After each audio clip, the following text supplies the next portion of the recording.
Даштрын Гамбат гэдэг. За би 2012 Паралимп 14 дугаар наадамд жодохийн төрөлд 90 кг харилцсан. Жодох олоос хэмжээний арт. Энэ багаас ахын бүхий спортуудыг сонирхдаг.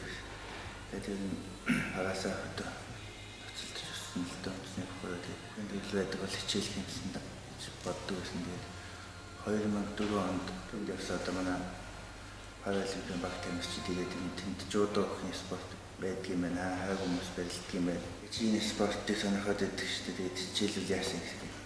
Одоо тэнд явсан тамирчдаас надад санал гаргасан. Жодохийн төрөл барилдаг. Одоо барилцлын тамирчин байгаа. Асах 100 кг барилдаг. Тэгээд тэр тамирчин бол одоо Олимпийн 3 удаагийн авраг. Өөрийгөө ялан дийлж чадсан. Үнэхээр сайн тамирчин байгаа. Одоо 40 дэх насны залуу тамирчтай бол манай сайхан барилдаа л тэгээд өндөр амжилтанд хүрч байгаа.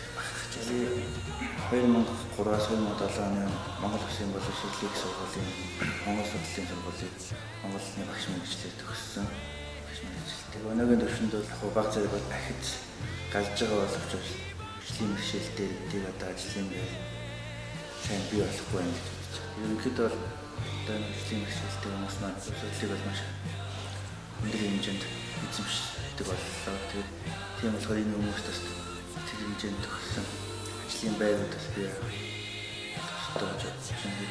Энд үзэх маань одоо нэг манаас энэ хөгжлийн бэрхшээлтэй хүмүүсийг бол ямар ч ажлыг хийж чадах юм хэмжээнд байдаг тийм хүмүүсээ гэдэг. Тодорхой хэмжээгээр ойлгож эхэлж байгаа гэж ойлгож байгаа л да. Ямар ч эрүүл хүнээс илүү хийж чадах тийм ажилдаа үнж байх тийм хөгжлийн бэрхшээлтэй хүмүүс бол маш олон байгаа. Мэргэжлэрээ хөгжлийн бэрхшээлтэй хүн ажилдаа их тэр ажлын байр нь хэн байж байгаа тэр нь цаад албан байгууллагууд нь одоо авахд татгалзахгүй. Тэгээд эрүүл хүн ажилд орж байгаа юм шиг хэмжээнд